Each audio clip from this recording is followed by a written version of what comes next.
Овој викенд ќе се одигра надпреварите од 19-тото коло на втората кошаркарска лига. Колото се отвора утре со 5 надпревара, ќе се комплетира во недела со еден меч. Утре Соколе на домашен терен во спортската сала Јордан Мијалков во Штип ќе се соочи со Црн Дрим во меч кој е важен и за двете екипи, каде едните и другите атакуваат на триумф.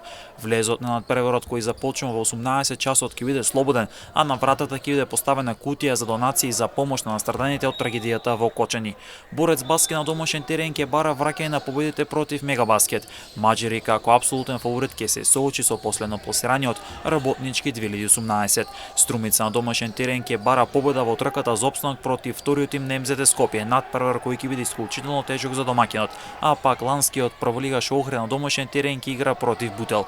Колото се затвара во недела со надпреварот меѓу Водно Санси и фаворитот Ангели. Лидер на табелата е Маџери со 33 бодови на своето конто. Ангели е втор со 32 бодови, а толку има и Соколе кој е трет. А пак екипата на Црн Дрим од Стругај на четвртото место со 29 бодови, на дното е Работнички 2018 со 20 бодови.